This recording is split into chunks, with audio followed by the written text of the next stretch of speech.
भक्तों, ओम नमः शिवाय, श्री शिवाय नमस्तुभ्यम, जय श्री महाकाल। भक्तों, आज का ये जो वीडियो है इतना ज्यादा महत्वपूर्ण और इतना अच्छा वीडियो होने वाला है। अगर आपने इस वीडियो में बताए गए उपाय को अगर आपने कर लिया तो आपके जीवन में कैसी भी समस्या है, चाहे धन से रिलेटेड, चाहे कर्जा से रिलेटेड, चाहे आपका बच्चा आपकी बात नहीं मानता, आपका पति आपकी बात नहीं मानता, आपके घर में लड़ाइयाँ रहती हैं, सास बहू में कलेश रहता है, धन आता है टिकता नहीं है, और भी अगर आपके जीवन में कोई भी समस्याएं चल रही है जो मैंने नाम लेना भूल गया, वो सारी की सारी समस्याएं आपकी जड़ से समाप्त हो जाएंगी। जी हाँ भक्तों, आज की जो वीडियो है वो इतनी ज्यादा महत्वपूर्ण होने वाली है। गुरुदेव जी ने तुमारुका महादेव जी के बारे में उपाय बताया है। जी हाँ भक्तों, गुरुदेव जी कहते हैं कि जो भी भक्त तुमारुका महादेव जी का ये उपाय जान लेता है और इस उपाय को कर लेता है तो उसके जीवन में जो भी समस्याएं हैं, जैसी भी समस्याएं हैं, कोई भी मनोकामना पूर्ति का अगर समस्याएं चल रही हैं, वो उसके उपाय पूरे नहीं हो रहे हैं, वो सारे के सारे आपकी मनोकामना पूर्ण होगी और आप अपने जीवन में बहुत आगे जाएंगे। जी हाँ भक्तों, कैसे करना है, कब करना है, पूरा एकदम मैं आपको डिटेल में समझाने वाला हूँ, तो वीडियो को एकदम लास्ट तक जरूर देखिएगा।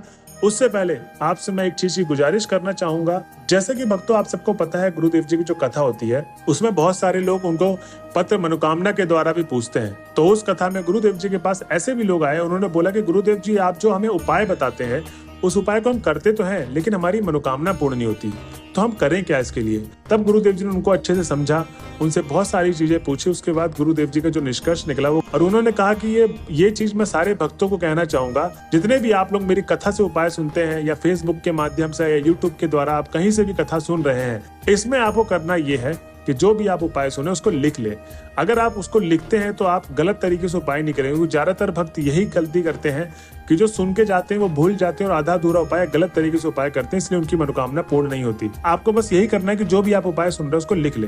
तो भक्तों चलिए चलते हैं उपाय की तरफ और जानते हैं गुरुदेव जी ने ऐसे कौन से उपाय बताए थे। उससे पहले जिस किसी ने अभी तक हमारे चैनल को सब्सक्राइब नहीं किया है तो चैनल कर ले सब्सक्राइब और बेल नोटिफिकेशन को भी ऑन कर ले, जिससे गुरुदेव जी के आने वाली अपकमिंग वीडियोस आपको मिलती रहे। तो भक्तों सबसे पहले तो जो उपाय मैं आपको बताने वाला हूँ वो है, जैसे कि आपके घर में बहुत ज्यादा धन से रिलेटेड बहुत ज्यादा कर्जा बढ़ गया है, बहुत ज्यादा धन से रिलेटेड समस्याएं हैं, धन आता है टिकता नहीं है, खर्च हो जाता है, कर्जा बहुत ज्यादा बढ़ गया है, आपने अपने बिजनेस के लिए, अपने दुकान के लिए बहुत ज्यादा कर्जा ले लिया और आपको डर रहता है कि उस कर्जों को मैं कैसे चुकाऊंगा। आपने अपने घर बनवाने के लिए कर्जा ले लिया है, या जिस व्यक्ति का घर ही नहीं बन रहा है उसको पैसे की जरूरत है और आपका बच्चा अगर आपके हाथ से निकल गया है, आपको डर बनी रहती है कि मेरे बच्चे के कैरियर में होगा क्या, तो ये वाला पहला उपाय आपको करना है। सबसे पहले तो इसमें आपको क्या चाहिए, 5 बेलपत्र, 5 समी पत्र और 2 चम्मच हरी मूंग। क्या क्या चाहिए, 5 बेलपत्र। अब जो 5 बेलपत्र लेंगे कहीं से कटे पीटे खंडित ना हो, और 5 समी पत्र लेंगे वो भी कहीं से खंडित ना हो, एकदम ताजे आपको समी पत्र भी चाहिए, और 2 चम्मच हरी मूंग। अब जो हरी मूंग लेंगे वो, जैसे आपने दाल देखी, दाल नहीं चाहिए आपको, पूरी की पूरी हरी मूंग चाहिए, जो छिलके वाली मूंग होती है वो आपको 2 चम्मच हरी मूंग चाहिए। अब आप 1 लोटा पीतल का ले लें, उसमें आपको ये तीनों सामग्री डाल लेनी है पीतल के लोटे में, ठीक। अब आपको करना ये है कि जो उस 1 लोटे में आपने तीनों सामग्री डाली थी, बेल पत्र, समी पत्र और 2 चम्मच हरी मूंग, उसके ऊपर से आप अपने घर से भरा हुआ जल डाल लें, ठीक। इसमें आपको अब जल भरना है, जल उतना ही भरना जितना आपका जल गिरे ना नीचे, ठीक। अब उसके बाद आपको चाहिए क्या, थोड़ा सा गुड़। अब गुड़ जब आप ले लेंगे तो उसको अपने हाथों से उसका चूरा बना ले, थोड़ा सा गुड़ ले, ज्यादा गुड़ नहीं चाहिए, और उसका गुड़ का चूरा आपको उस लोटे में डाल लेना है जो आपने आधा लोटा जल भरा था, और 3-4 सामग्री आपने डाल दी, 3 सामग्री डाली तो उसके ऊपर से गुड़ डाल देना है, ठीक। अब आपको सीधा चले जाना महादेव के मंदिर में। भक्तों गुरुदेव जी कहते हैं कि इस उपाय को आपको करना है किसी भी सोमवार वाले दिन। जी हाँ भक्तों, तुमारुका जी का जो आपका ये उपाय मैं आपको बता रहा हूँ, ये आपको सोमवार वाले दिन करना है। अब आप जब घर से अपने महादेव के मंदिर की तरफ निकलेंगे तो आपको तुमारुका महादेव का आपको नाम का स्मरण करना है। अब जब आप महादेव के मंदिर में पहुंच जाएंगे तो 7 से 10 मिनट वहां पर तुमारुका जी का स्मरण करें, ठीक है। स्मरण करने के बाद आपको करना यह है कि जो आप 1 लोटे में आपने 4 चीजें मिलाई हैं, 5 बेलपत्र, 5 समी पत्र, 2 चम्मच हरी मूंग और थोड़ा सा गुड़, वो आपको अपना नाम और गोत्र बोल के, जो भी आपके जीवन में समस्याएं चल रही हैं, आपको वो अपनी समस्या बोलकर अपनी मनोकामना बोल देनी है, और उसके बाद वो 1 लोटे जल में जो आपने चारों सामग्रियां डाली थी वो आपको अर्पित कर देना है धीरे धीरे करके। भक्तों गुरुदेव जी कहते हैं कि जो भी कोई भक्त मेरे बताए गए उपाय को सोमवार के दिन इस तरीके से अगर कर देता है तो उसके जीवन काल में, चाहे धन से रिलेटेड, चाहे कर्जा से रिलेटेड, चाहे उसके बच्चे से रिलेटेड जैसी भी समस्याएं, वो सारी की सारी हल हो जाएंगी और आपका जीवन खुश मंगलमय हो जाएगा। जी हाँ भक्तों, ये था पहला उपाय जो गुरुदेव जी ने बताया है, तुमारुका जी का महादेव का उपाय, ठीक। अब हम चलते हैं अपने अगले उपाय में, जो गुरुदेव जी बताते हैं कि इस उपाय में आपको सबसे पहले तो चाहिए क्या, आपको चाहिए 11 आम की पत्ती। जी हाँ भक्तों, अब जैसे आपने पूजा आरती देखी होगी तो पूजा में जो कलश स्थापना होती है उसमें टेरी देखते हैं, टेरी रखते हैं ना, उसके ऊपर फिर आप दिया रखते हैं। तो उसके बाद आप उसमें आपको करना ये है कि आप 2 से 3 टेरी तोड़ लें। अब जो टेरी होगी उसके जो पत्ते होंगे एकदम नए पत्ते होने चाहिए। जैसे गर्मी का समय चल रहा है तो नए पत्ते आते हैं आपके पेड़ में, तो आपको जो टेरी लेनी हो एकदम नए पत्ते के होने चाहिए और कहीं से कटे पीटे खंडित ना हो, ताजे पत्ते। ठीक, अब आप उसको सीधा घर लेकर आ जाएं और आपको करना क्या है कि जो 11 आम के पत्ते हैं उन 11 आम के पत्तों को आपको तोड़ के एक के ऊपर एक के ऊपर एक के ऊपर रख लें। जैसे बंडल बनाते हैं वैसे ही आपको 11 आम के पत्तों का बंडल बना लेना है। ठीक है, एक के ऊपर एक के ऊपर एक के ऊपर रख के बंडल बना लेना है। ठीक, अब आपको उसको करना क्या है कि जो कच्चा सूत है उससे उसको बांध लेना है। आपको 11 आम के पत्तों को जब आपने बांध लिया तो थोड़ा सा आपको क्या चाहिए, शहद। अब शहद और 1 लोटा जल लेके सीधे चले जाएं महादेव के मंदिर में। अब जब आप महादेव के मंदिर पहुंच जाएंगे तो बहुत सारे भक्त बोलेंगे गुरुदेव जी इस उपाय को करना कब है। तो भक्तों इस उपाय को आपको किसी भी सोमवार और किसी भी रविवार वाले दिन आप इस उपाय को करिए।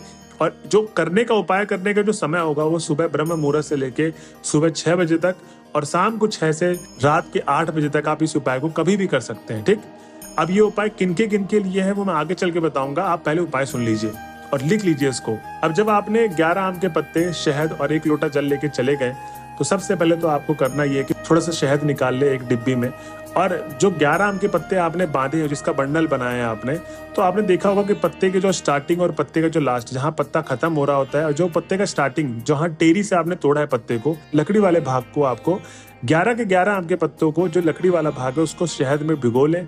शहद में भिगोने के बाद आपको 7 से 10 मिनट भोले बाबा की आराधना करनी है और आपको तुमारुका महादेव का स्मरण करते रहना। जब भी आप स्मरण करेंगे या उनके नाम का जाप करेंगे तो तुमारुका महादेव का नाम का जाप करना है। ठीक, उसके बाद आपको करना यह कि जब आपने 7 से 10 मिनट आराधना कर ली भगवान महादेव की, देवादिदेव महादेव की, उसके बाद आपको 11 आम के पत्ते अशोक सुंदरी वाले स्थान पे रखना है और बोलना है कि हे भगवान, हे तुमारुका महादेव, आज मैं आपके समक्ष आई हूँ या आया हूँ।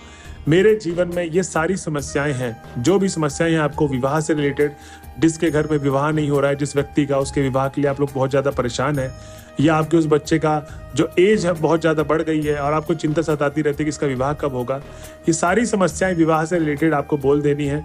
और ये गुरुदेव जी उपाय बताती है उनके लिए भी है जिनका भी नया नया विवाह हुआ है और उनको लगता है कि मेरे जीवन में जैसा आज मुझे ये मेरा पति प्यार कर रहा है वैसे मुझे जीवन भर करता रहे, या जिनके जीवन में लड़ाइयाँ होने स्टार्ट हो गई हैं और डाइवोर्स तक भी किसी के घर में बात पहुंच गई है, अभी अभी शादी की बात, तो आपको उस व्यक्ति का नाम बोल देना है, गोत्र बोल देना है जिसके साथ लड़ाई हुई है, और जो भी समस्या है वो भी बोल देना है और आपको अपनी मनोकामना मांग लेनी है। और उसके बाद जो 1 लोटा जल लेकर गए थे पीतल के लोटे पे, वो आपको महादेव के शिवलिंग पर एकदम बीचों बीच अर्पित कर देना है और आपको महादेव से प्रणाम करके तुमारुका देव जी का स्मरण करके आपको घर की तरफ वापस आ जाना है। भक्तों, गुरुदेव जी कहते हैं कि जो भी मेरे भक्त मेरे बताए गए उपाय, तुमारुका जी का उपाय इस तरीके से कर लेते हैं, उसके जीवन काल में कैसी भी समस्या हो सारी की सारी जड़ से समाप्त हो जाएंगी, उसका कोई भी कुछ नहीं बिगाड़ पाएगा। तो भक्तों, ये था 2 उपाय जो मैंने आज की इस वीडियो में बताया है तुमारुका महादेव जी के उपाय के बारे में।